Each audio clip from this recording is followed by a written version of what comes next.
নমস্কার বন্ধুরা, সকলকে স্বাগত জানাচ্ছি। আশা করছি সবাই ভালো আছেন। আজকে আমি আবারও একটি নিরামিষ রেসিপি নিয়ে চলে এসেছি।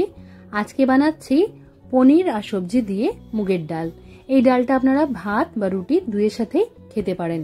আশা করছি আজকের এই সহজ সুস্বাদু ডালের রেসিপি ভালো লাগবে। ভালো লাগলে ভিডিওটাকে লাইক আর শেয়ার করতে ভুলবেন না। রেসিপিটা তৈরি করার জন্য এখানে আমি 150 গ্রামের মতো মুগ ডাল দুবার ভালো করে জল পাল্টে ধুয়ে নিয়ে তারপর সেদ্ধ করার জন্য কুকারে দিয়ে দিলাম। এখানে আমরা ডালের ঠিক 1.5 গুণ পরিমাণে জল দেব এটা সেদ্ধ করার জন্য। খুব বেশি যাতে জল না হয় এটা খেয়াল রাখতে হবে।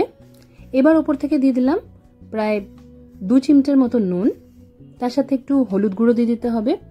আর মুগ ডালের গন্ধটা যাদের খুব একটা ভালো লাগে না তারা এর মধ্যে তেজপাতা আর দারচিনিও দিয়ে দিতে পারেন এই সময়। ওপর থেকে 1 চা চামচের মতো সর্ষের তেল দিয়ে দিলাম।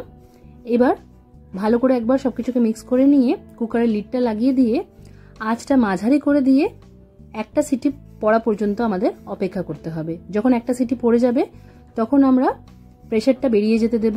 যখন পুরোপুরি প্রেসারটা বেরিয়ে যাবে তখন আমরা কুকারের লিডটা খুলে নেব।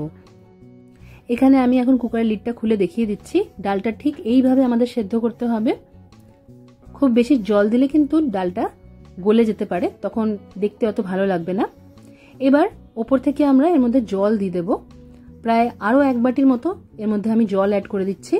এটা উষ্ণ জল অ্যাড করছি। আর জলটা দিয়ে ভালো করে একবার মিক্স করে নিতে হবে।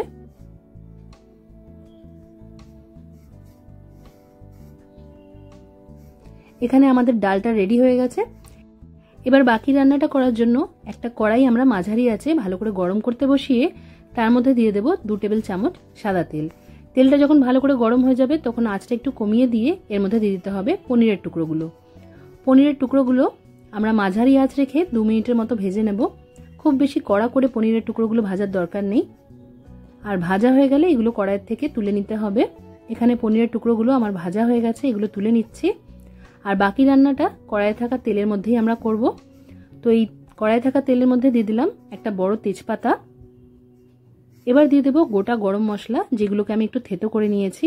এর মধ্যে আছে 2 ছোট এলাচ, 2 দারচিনির টুকরো আর 2 লবঙ্গ। কিছু সেকেন্ডসের মতো এই গোটা গরম মশলাটা আমরা ভেজে নেব। তারপর এর মধ্যে যে সবজিগুলো আপনারা দিতে চান সেগুলো একে একে দিয়ে দিতে হবে। আজকে এই ডালে আমি গাজর, মটরশুঁটি আর কাজু কিশমিশ দিচ্ছি, কারণ পনির দিয়ে ডালটা তৈরি করছি।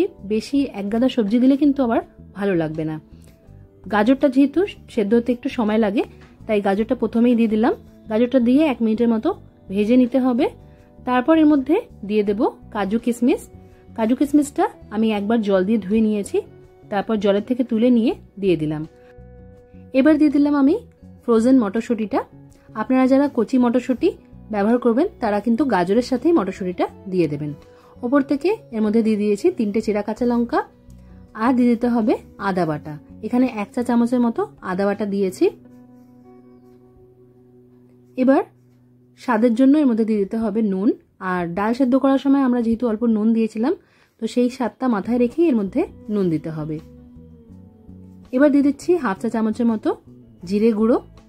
যাদের কাছে ঘরে ভাজা মশলা রেডি থাকবে তারা এই সময় ভাজা মশলা দিতে পারেন। ভাজা মশলা দিলে আর আলাদা করে জিরে গুঁড়ো, লঙ্কা গুঁড়ো এসব দেওয়ার প্রয়োজন হবে না। অল্প একটু লঙ্কার গুঁড়ো দিয়েছি। এবার এই সব কিছুর সাথে ভালো করে সবজিগুলোকে মিক্স করে নিচ্ছি। যারা ভাজা মশলা দিয়ে এই ডালটা রান্না করবেন তারা এই সময় কিন্তু ভাজা মশলাটা দেবেন না।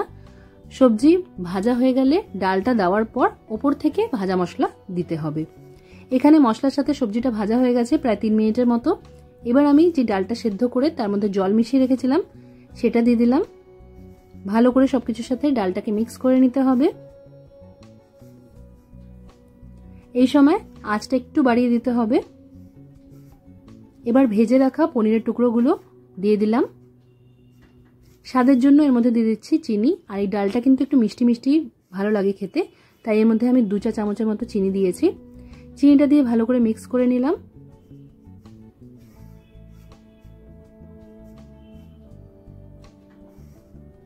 দু মিনিটের মধ্যেই দেখতেই পাচ্ছেন ডালটা ভালোভাবে ফুটে উঠেছে। এবার আমরা এর মধ্যে দিয়ে দেব ঘি। যারা ঘি পছন্দ করেন না সেটা বাদও দিতে পারেন, তবে ঘি দিলে এর স্বাদটা আরো ভালো হবে। ঘিটা দেওয়ার পর ভালো করে মিশিয়ে নিতে হবে।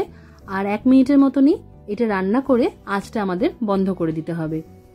পুজো পার্বণের দিনগুলোতে যখন বেশি কিছু রান্না করতে ইচ্ছে করে না, তখন এরকম সবজি পনির দিয়ে একটা সুস্বাদু ডাল যদি রেডি করে নেওয়া যায়, তাহলে ভাত দিয়ে একটা যে কোনো ভাজাভুজির সাথেই সুন্দরভাবে খাওয়া হয়ে যায়।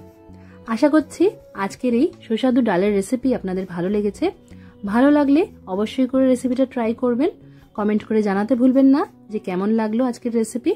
আজকের মতো এখানেই শেষ করলাম। সবাই খুব ভালো থাকবেন আর সবাইকে খুব ভালো রাখবেন। ধন্যবাদ।